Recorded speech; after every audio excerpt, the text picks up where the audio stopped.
If you could go back in time to hear someone speak, what would be your choice? Who would be your choice? Well, you already know what the lesson is about.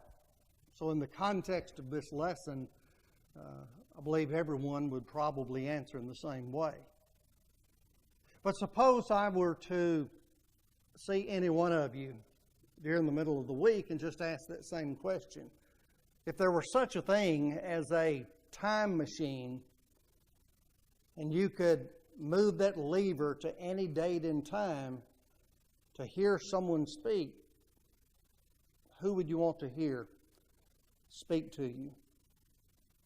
I think many of us perhaps would say, well, I would love to hear my mom and dad one more time. I would love to hear them speak to me just one more time. And that certainly would be a good choice.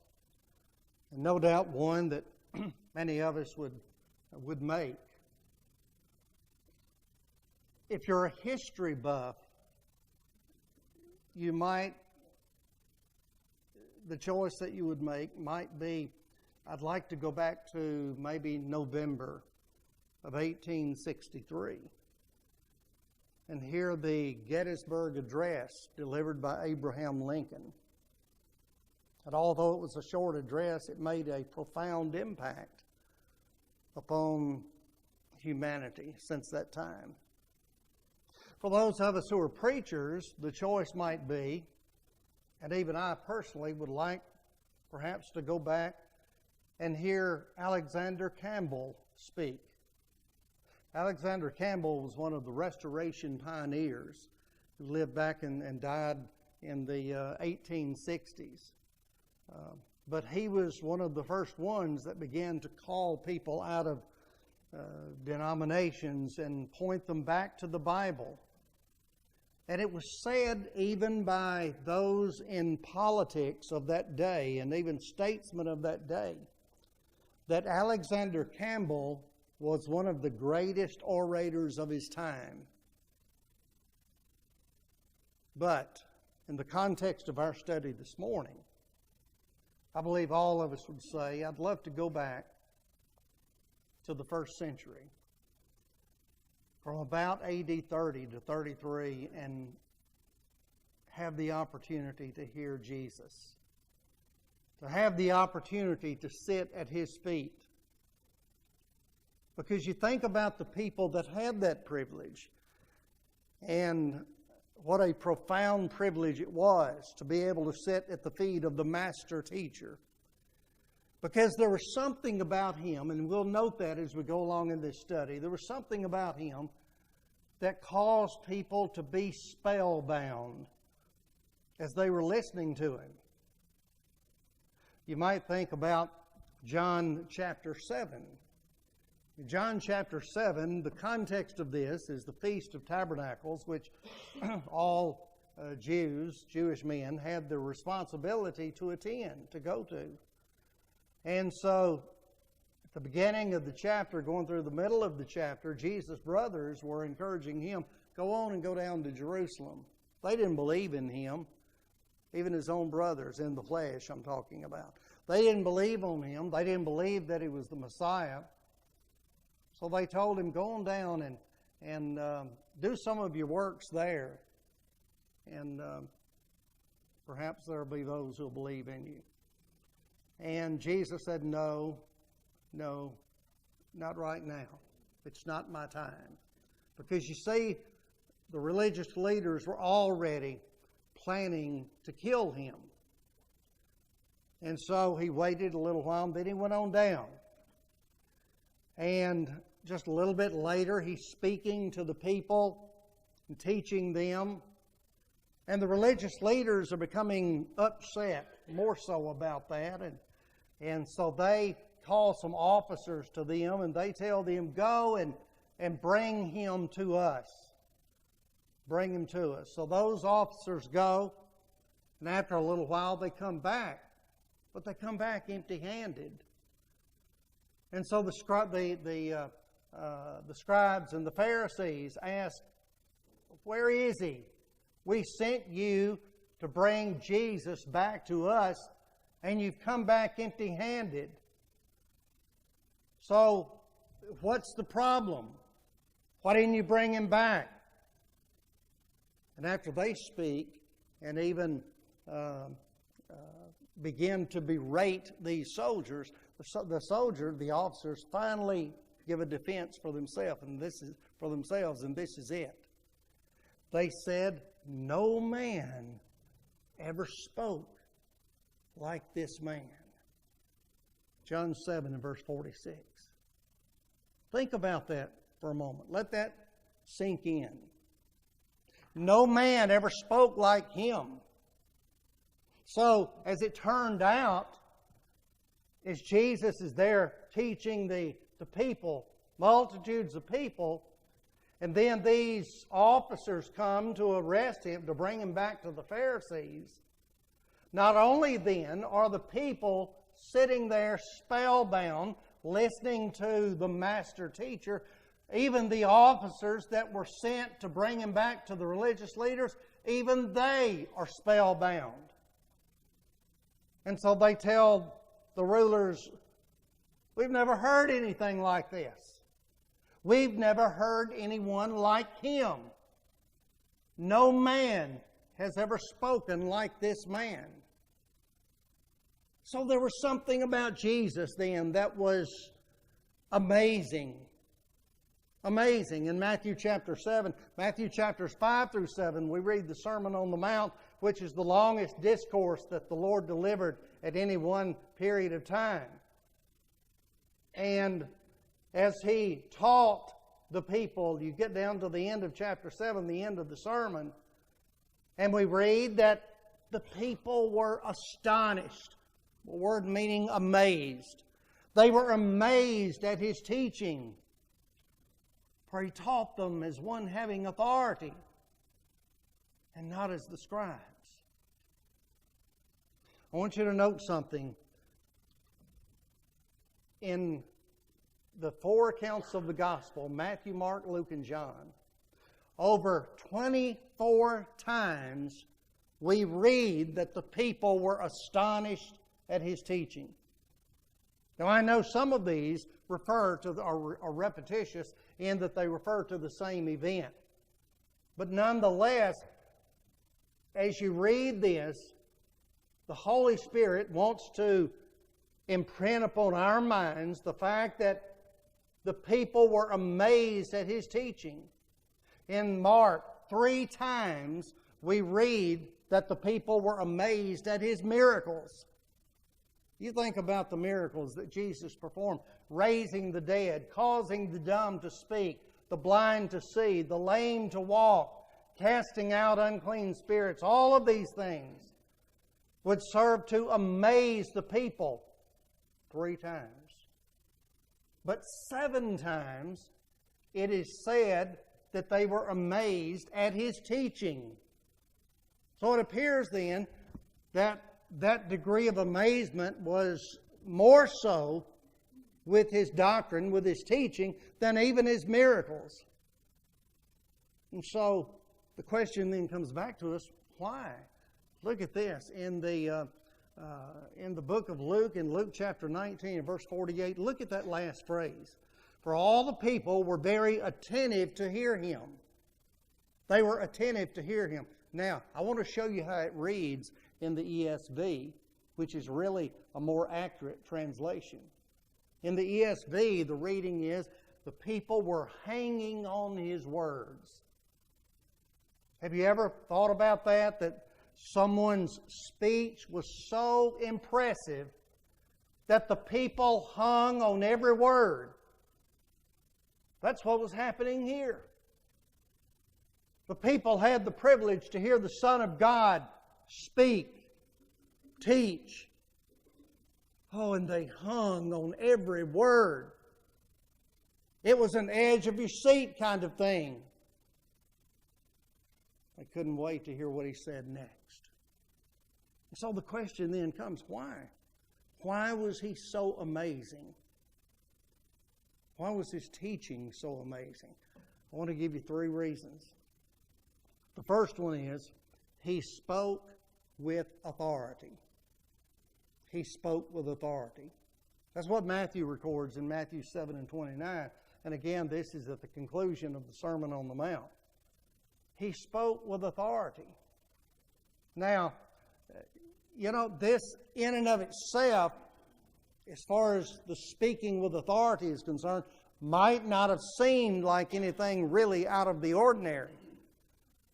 Because you see, in one sense, even the scribes and the Pharisees did that.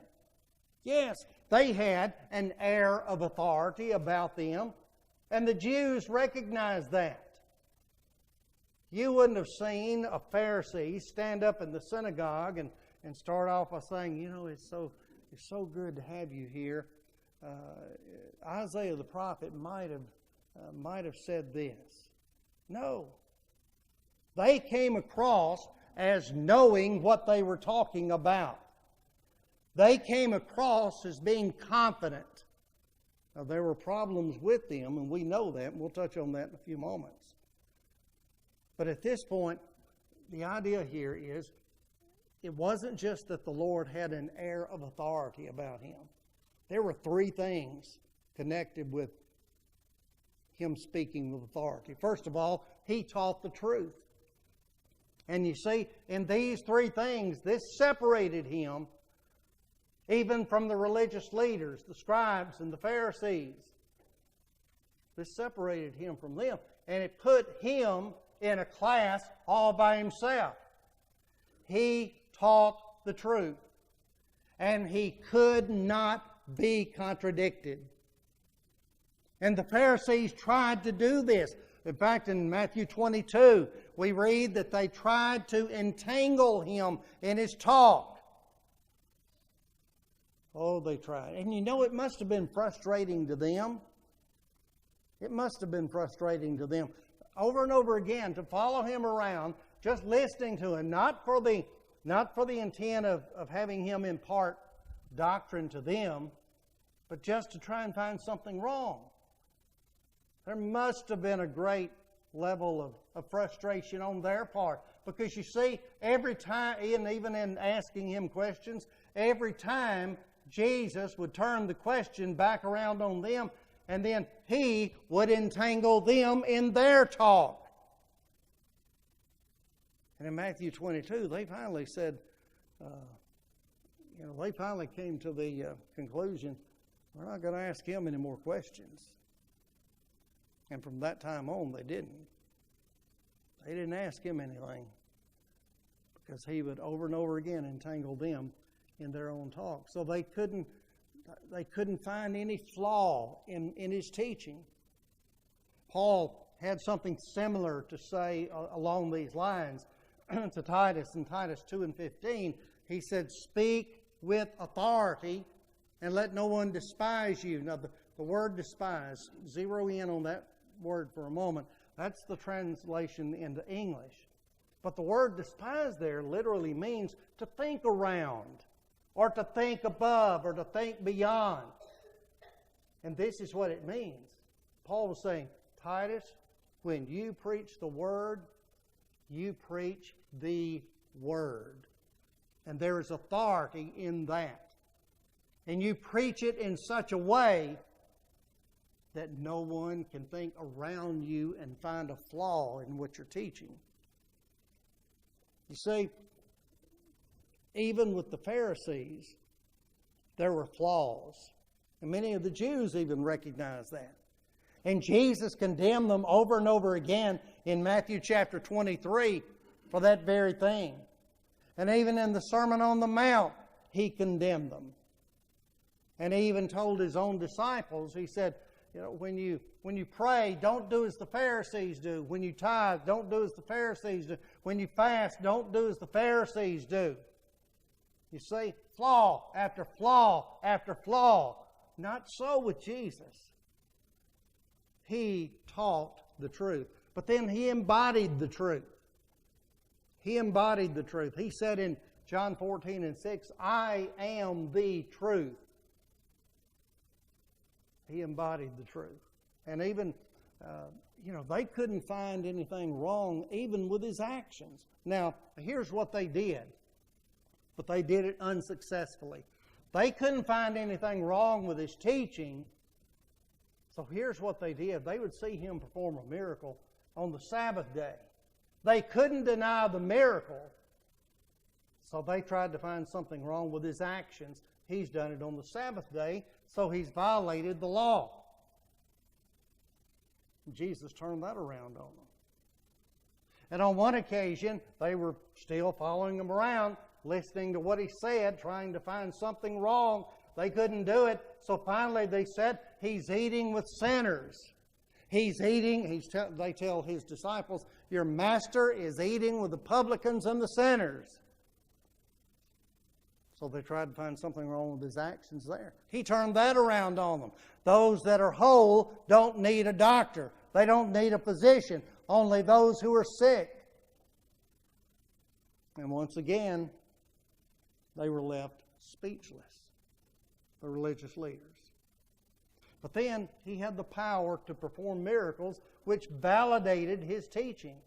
One time in Luke chapter 7, as Jesus was walking, and there came out of the city the widow of Nain, and there was a funeral procession.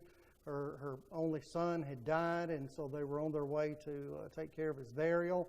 And so as they were passing by Jesus, Jesus had something to say to her. She had lost her husband, now she had lost her son, and he tells her, he has compassion on her, and he tells her, don't cry. And then Jesus reaches up and he touches the word is beer, which simply means coffin. And in those days they had the open coffin. And so he reaches up and he touches it, and so they stop. The ones who are carrying it stops. And he says to the boy, he says to the young man, I say unto thee, arise. Jesus uttered the command. And then the young man arose.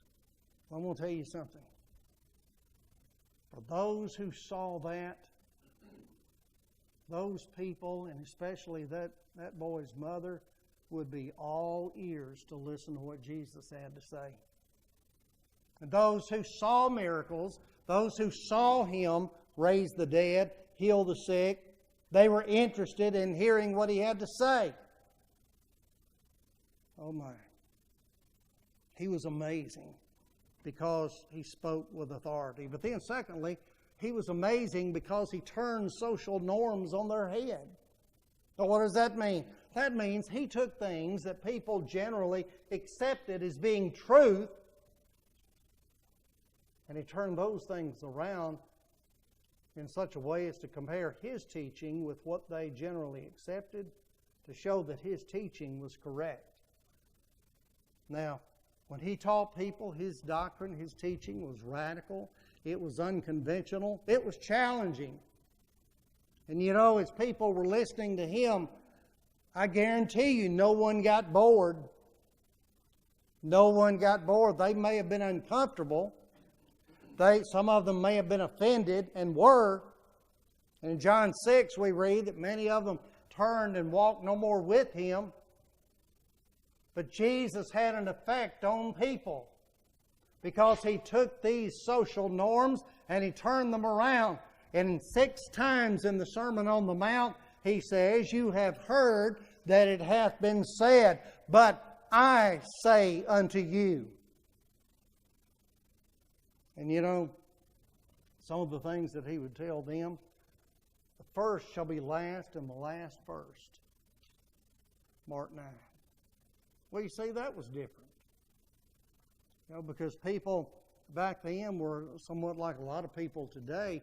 They want to be first. Likely in everything. Jesus said, if you want to be first, you've got to be last. And he told his disciples, the one who is the greatest is the one who is the servant. So that was different. That was something they'd not heard before. And he says, if any man come to me and hate not his father and mother.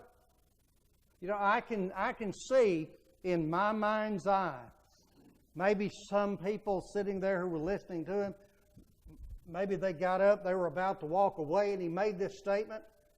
They sat back down. And they say, what did he say?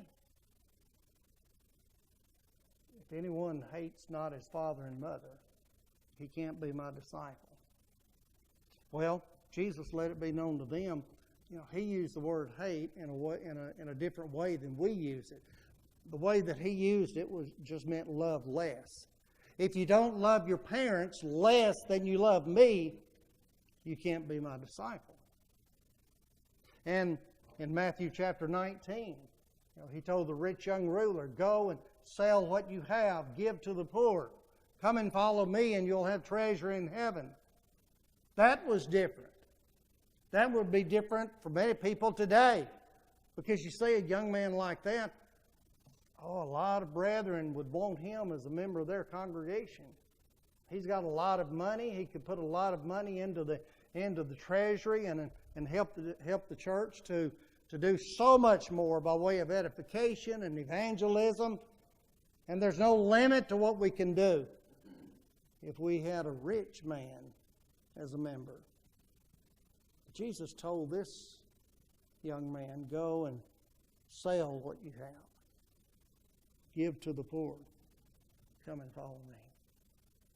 And so you see, what people consider to be socially acceptable and things as being truth, Jesus turned these things around.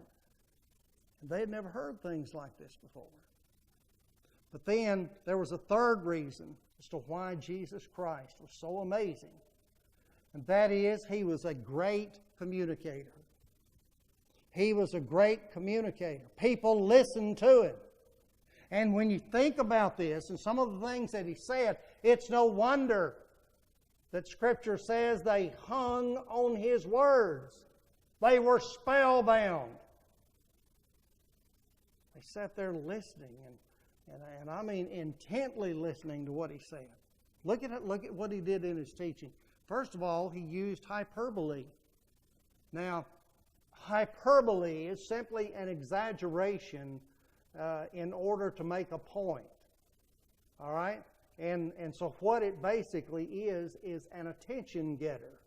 It gets people's attention. And so, think about it. People there are listening to him, and he says something like, if your right eye offends you, pluck it out. And you can imagine some of them thinking, what? What did he say? Pluck your eye out? And he would say something like, Matthew 19, it's easier for a camel to go through the eye of a needle than for a rich man to enter into heaven. What did he say? He made his point. And it's better to have a millstone hung around your neck and cast into the depths of the sea than for you to cause one of these little ones who believe on me to stumble. Let me show you what else he did. He not only used hyperbole that got people's attention and caused them to listen, he also asked questions. He asked questions. You think about questions that people ask. You write down questions, that's okay. But questions are better when they are uttered out loud, verbally. I want to show you why. 14 times, as a matter of fact, just over 14 times in the Sermon on the Mount, Jesus asked questions. Now, the reason for Jesus asking questions was not to get information. Usually that's what we do. We'll ask someone a question because we want to know something. All right? Jesus asked questions to cause people to think. All right? Now look at this. Take Luke chapter 6. This is how we will read as we read this in English. This is what we do. In Luke chapter 6, let's read 46 and 47. Or 45, 46, and 47. A good man out of the good treasure of his heart bringeth forth that which is good. And an evil man out of the evil treasure of his heart brings forth that which is evil. For out of the abundance of the heart the mouth speaketh. And why call ye me Lord, Lord, and do not the things which I say? Whosoever comes to me and hears my sayings and does them, I will show you to whom he is like. Okay? You see, that's what we do. Verse after verse after verse. Do you think that's how Jesus was speaking to the people? I would doubt it. Let me show you how Jesus likely would have put this forth to the people. Why do you call me Lord, Lord, and do not the things which I say?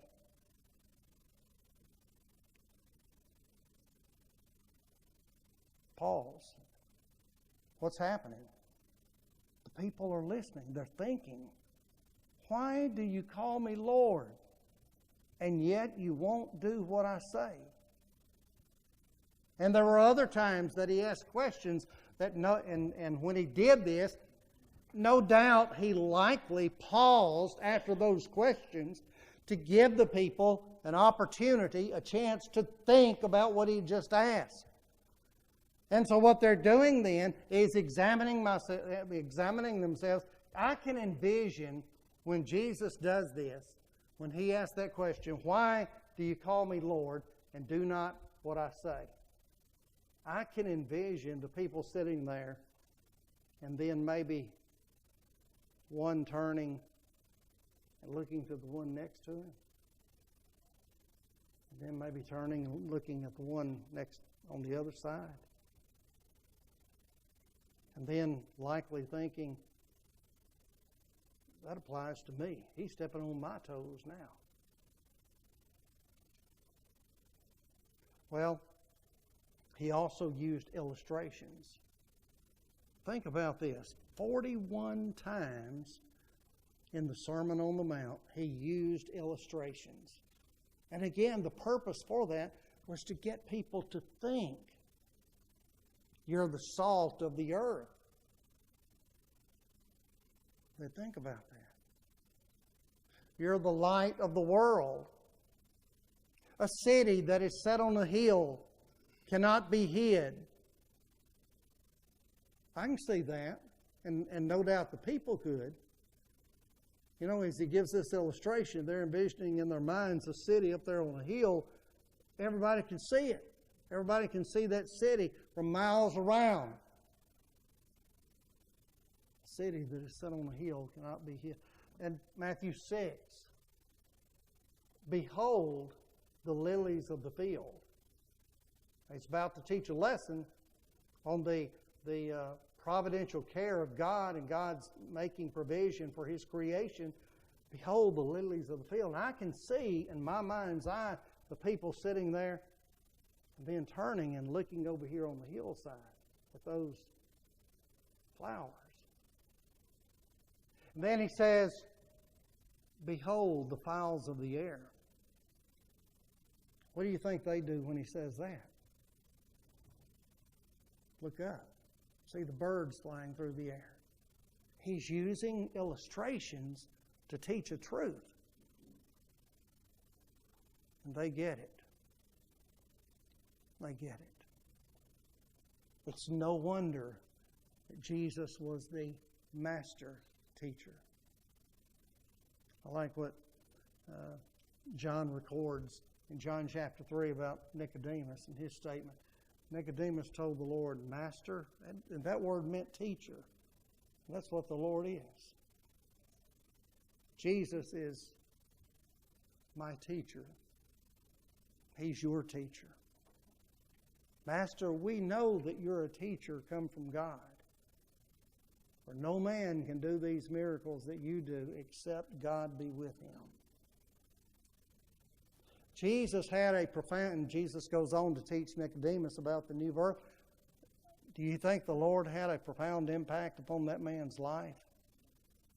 When do you see Nicodemus mentioned again? After Jesus died. He's helping to take care of the body of Jesus. We don't read any more about him, but I tell you what, it's interesting to wonder if that man might have become a member of the church. It's possible. Scripture doesn't tell us. Jesus is our teacher.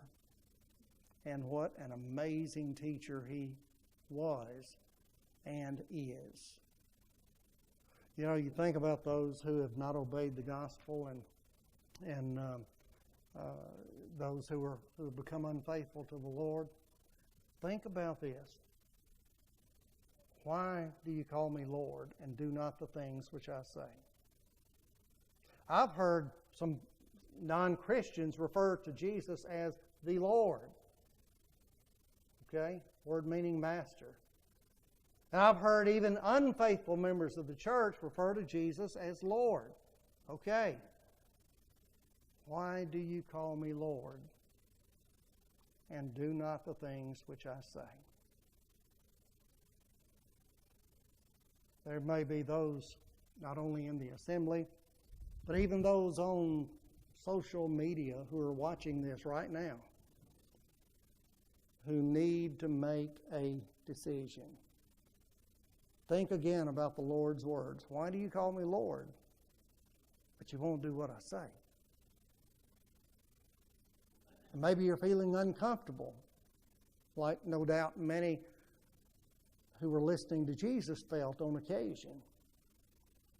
But that uncomfortableness needs to compel you to make a decision. Jesus says, "He that believeth and is baptized shall be saved, but he that believeth not shall be condemned." Mark 16:16. That decision needs to be made today. And if there are those who are watching this in other places, do that today. If there are those watching who are not faithful members of the church, or those in the assembly, why do you call me Lord, but you won't do what I say? Make a decision to be restored to your first love. It's a decision that will affect your eternal destiny. Won't you come?